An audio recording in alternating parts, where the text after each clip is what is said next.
अस्सलाम वालेकुम जी। कैसे हैं आप सब लोग? Happy family, sweet family. आज तो आप बड़े हैप्पी हैप्पी होंगे क्योंकि आज ईद है। तो बस जी, ईद गुज़र गई। अब कल का दिन है। वो कहते हैं ना, ईद है फिर टरू है फिर मरू है, ये सिलसिला है। तो जैसे रोज़े जल्दी जल्दी गुज़र गए तो ऐसे ही ईद भी गुज़र जाएगी। तो और सुनाई जी, किन किन लोगों ने सैर सपाटे किए। मैं तो जी कुछ इस तरह था कि मैं अपनी कज़न के घर गई। वो मुझे घर ना मिली, तो मैं वहाँ खड़ी रही, तो बेलें देती रही, तो वो मुझे नहीं मिली। मैं कहा चलो उसके घर चली जाती हूँ तो थोड़ा सा टाइम भी वो हो जाएगा। तो वहाँ फिर मैं गई तो जनाब घर पे नहीं थी ना। साथ वाले नेबर जो थे उनकी मैंने बेल बजाई तो वो कहने लगे अभी घर पे थे, 1 घंटा पहले निकली। मैं जी वहाँ बड़ी डिसार्ड हुई, तो मैं तैयार होकर निकली हूँ तो ये मुझे घर पे नहीं मिली। तो फिर मैंने कहा अब क्या करूँ, अब घर जाऊँ तो दिल भी उदास है। आज ही का दिन है तो क्या करूँ क्या ना करूँ। जब मेरे हस्बैंड होते थे ना तो फिर मुझे परवाह ही नहीं होती थी ईद की। तो बड़ी अच्छी ईद गाँव में गुजरती थी। बस जी वक्त वक्त की बात होती है, कभी इंसान का वक्त कैसे चल रहा होता है, कभी कैसे चल रहा होता है। तो अल्लाह ताला सबको सलामत रखे। ये एक मेमोरी होती है हस्बैंड की, जो याद रह जाती है। ज़िंदा इंसानों की मेमोरी याद रह जाती है। तो फिर जी वो मैंने नेबर से कहा कि वो कहाँ हैं, तो कहते हैं वो गया निकल के गए हैं। मैं फिर उसको कॉल की तो कहने लगी मैं बाजी के घर आ गई हूँ, अपनी बड़ी बाजी के घर। तो उनकी तबीयत ठीक नहीं थी। मैं कहा चलें ठीक है। फिर मैंने वहाँ कहा क्या करूँ, कहाँ जाऊँ कहाँ जाऊँ।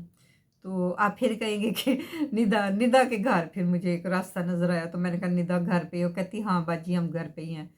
निदा से ही वो किसी ने कहा कि आप कहती हैं कि निदा से नाराज़ हूँ। निदा से मेरी वक़्ती नाराज़गी होती है, वो मुझे फिर मना लेती है। हमारी ऐसी मतलब ऐसा नहीं होता कि झगड़ा होता है, बस उसको पता है कि बाजी का मूड ऑफ हो गया है।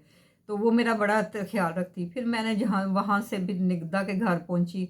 जब उनके घर पहुँची तो जनाब उसने फिर चाइनीज़ राइस बनाए, फ्राई चिकन बनाया। इसी तरह पहले कोक पिलाई। तो मैंने कहा नहीं ये तकल्लुफ़ मत करो। तो मैंने कहा छोड़ो ये चीज़ें सारी। मैंने कहा रहने दो। कहती नहीं बाजी आप आई हैं तो अच्छा नहीं लगता। मैं कहा नहीं खाना नहीं मैंने खाना, वैसे ही मैं बोर हो रही थी। तो कहाँ मैं जाती। बहरहाल ये सारी थी आज का ईद का दिन, उसके घर मैंने गुजारा। तो कल की अब देखें कल क्या कहाँ पे मैं जाती हूँ या नहीं जाती हूँ।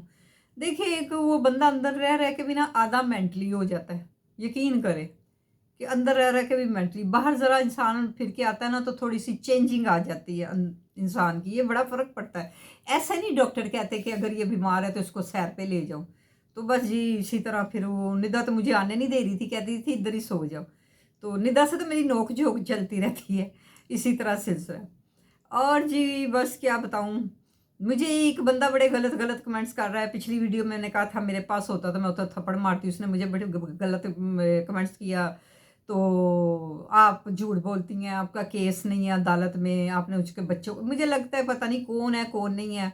कसम से मुझे एक दफ़ा पता लग जाए फिर मैं देखें क्या हाल करती हूँ उसका। जी आप झूठ बोलती हैं, उसके बच्चों के ऊपर झूठा केस किया हुआ है। तो मैंने उसको जवाब दिया अगर मैंने झूठा केस किया ना तो तुम कुरान पाक पढ़ो, सॉरी पकड़ो, और उसके घर चले जाओ और उसके बेटों को मस्जिद में घुसा के ना ऊपर हल्फ लो कि ये कंपनी उन्होंने बनाई थी। तो मैं कहा तुम मेरे साथ बात ना करो। तो बहरहाल मैंने उसका मैसेज डिलीट कर दिया। तो कहता है हाँ आप मेरा मैसेज डिलीट कर रही हैं, बड़ा ही ढीठ नस्ल का था। मैं कहती हूँ माँ ने बेटा नहीं जमा, कोई बगैरत ही जमिया है। बगैरत सारे शहर दा ਉਹਦਾ ਨਾਂ ही मेरा आ देता बगैरत सारे शहर दा। मुझे गुस्सा बड़ा चढ़ा। तो आपने वीडियो में कहा कि मैं थप्पड़ मारती। तो मैंने कहा अच्छा। मैंने मैसेज किया, मैं कहा तू ऐसा कर कि तू उनके बच्चों के पास चला जा, तो उनके पास जाके कुरान ले जा साथ, कुरान पाक पे उनका हाथ उठा रख। मुझे झूठ बोलने की क्या ज़रूरत पड़ी है, वो भी रोज़ा रख के मैंने अल्लाह को नहीं जान देनी। मैंने अपनी सारी जो इबादत की है वो ज़ाया करनी है एक झूठ की वजह से।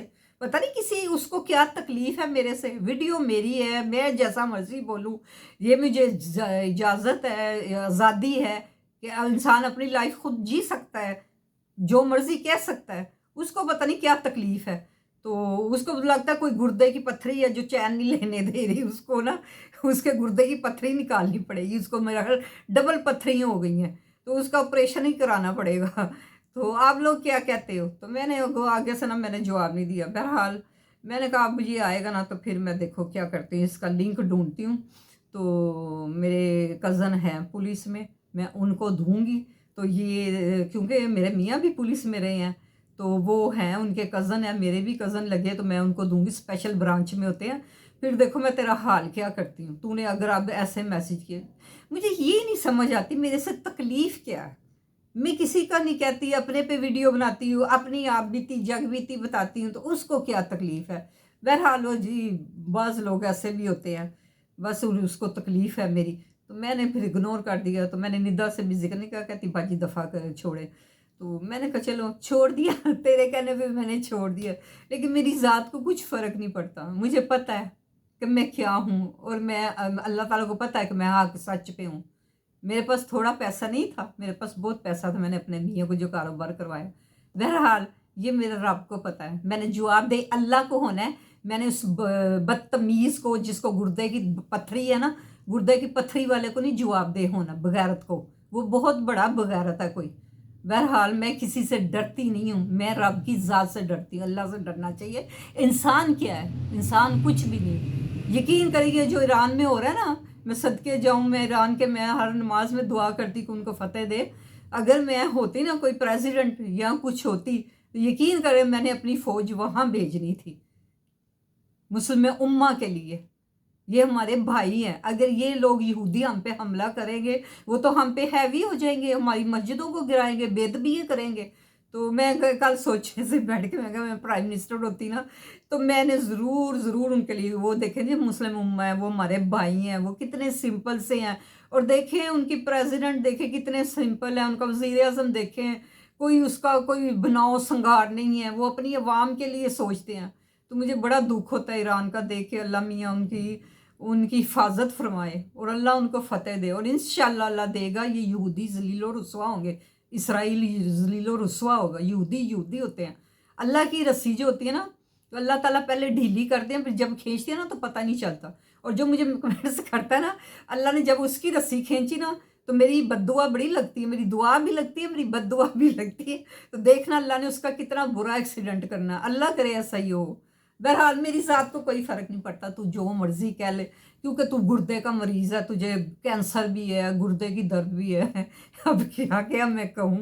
एक बीमारी हो तो उसको गिनाऊँ, उसको बड़ी बीमारी हैं, वो बीमारियों में तकलीफ़ होती है उसको, तो फिर वो उठता है मेरी वीडियो को बुरा भला कहता है।